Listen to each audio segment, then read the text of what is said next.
It was the first time I was in an office and they said, "Oh, you've been flossing regularly, huh?" And I went,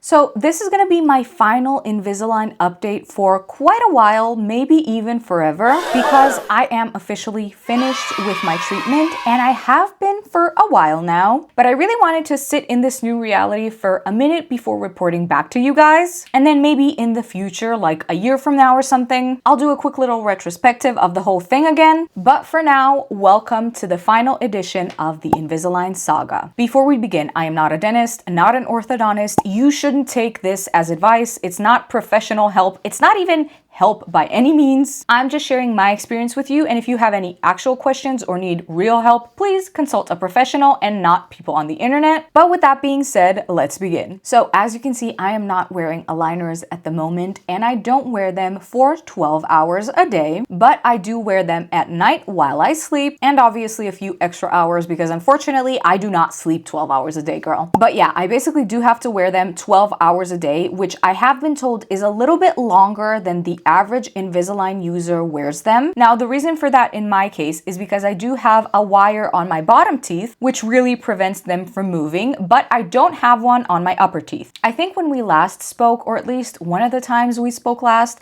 I wasn't sure whether I was going to get one or not, and that's because of what I was told. My orthodontist had to review my case, discuss it with a colleague, and they both came to the conclusion that they're really not going to put one there. And that's because the majority of my movement happened on the bottom. The top teeth, not really, except for one tooth that kind of drastically shifted, but that's why they told me to wear my aligners for 12 hours instead of, for example, 8 or 6, so that that particular thing doesn't happen. Now, for the most part, I have been consistent and I've been trying to, be true to that and stick to it. And honestly, it's really not that hard. Now that I don't have any more elastics, this is literally a walk in the park. And the aligners that I do wear at night, it is now just one pair. I don't have to switch them out every week or 2 weeks. It is one pair that feels more durable to me. So really no issues there. I am super happy to just be able to walk around like a normal person at this point, because having to switch out aligners and then also having all these elastics and having to put them back in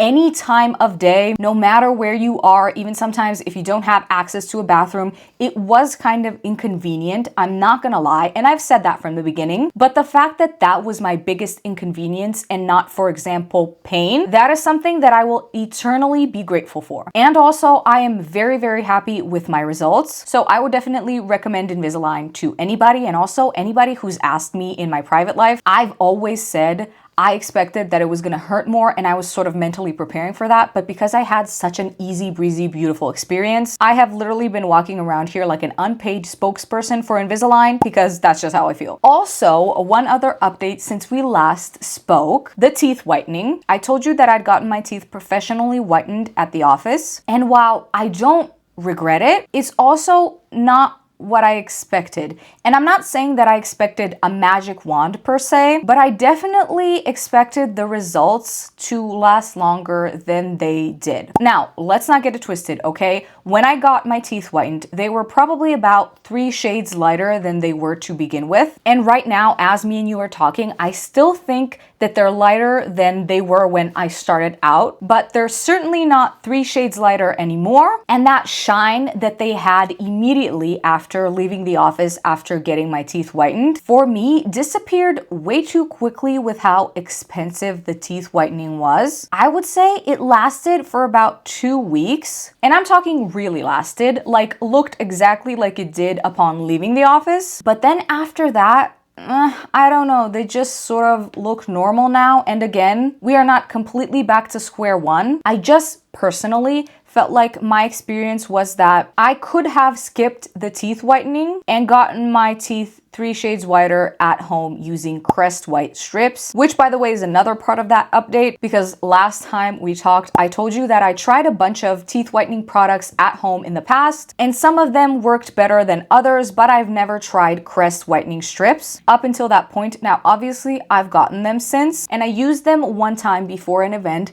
left them on for like an hour, and there was definitely a noticeable difference. So if I personally were to do this whole thing again, I honestly think I would have skipped the teeth whitening in the office, got the professional teeth whitening gel. They also sell that over there, and then done it by myself at home because the results were definitely not as long lasting compared to the cost. So for me, was it worth it? No. However, I hear that different people have different experiences, and so if you have gotten your teeth whitened at any point, let me know how that is for you, but this is just how it went for me. But yeah, going back to the aligners now, I'm basically gonna be wearing them for the rest of my life at nighttime, and I was obviously told that if anything goes wrong with my wire, I have to call and schedule an appointment immediately because if it pops out or something, they need to fix it as soon as possible. Now, I do have another appointment in May during which they're just gonna look everything over, make sure everything's okay, and I'm also gonna get my teeth cleaned at that time too because cleaning in between the wire has been kind of difficult for me, and so it's definitely more of a challenge than when the wire was just simply not there. But at the same time, it's honestly more comfortable than I thought in my head because hearing you're gonna wear a wire in your mouth for the rest of your life kind of sounds jarring, I guess, and you're preparing for the worst, but the wire is really thin and you can really honestly barely feel it. So overall, no problems on my end. I do floss more regularly though, that's something that I do have to say,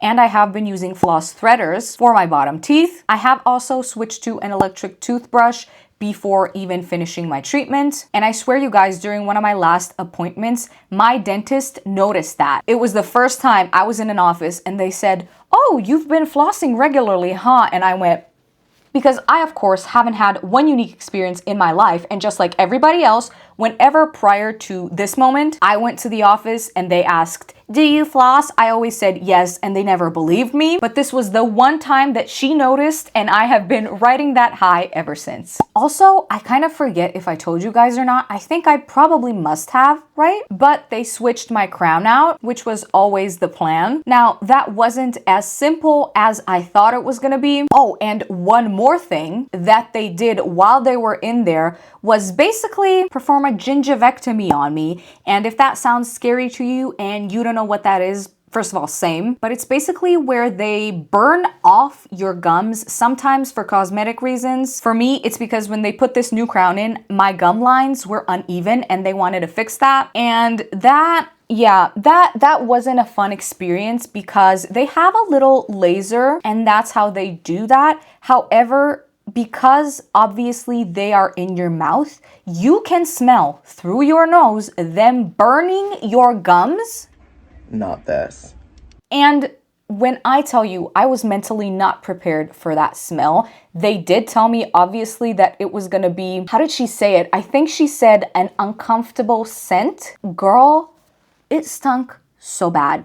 Burning gums, no. And I don't say any of this to scare any of you. I just want you to be prepared if they out of the blue decide that that's something that they need to do to you as well. Because that for sure was not the plan for me. They decided that once they put in this new crown and saw what the situation was afterwards. And so it totally happened on the fly and I really wasn't ready for it. But not to be a baby and not to worry, it really doesn't hurt because they do numb your gums, so it's not that bad. Okay, I think I've basically said everything at this point. But again, if you have any other questions, I'd love to share my experience with you. Thank you so much for watching this series. Thank you so much for being a part of this journey with me. And if you like this video, then please consider liking, commenting, subscribing, sharing, all that fun stuff. And I will see you in my next one. Bye.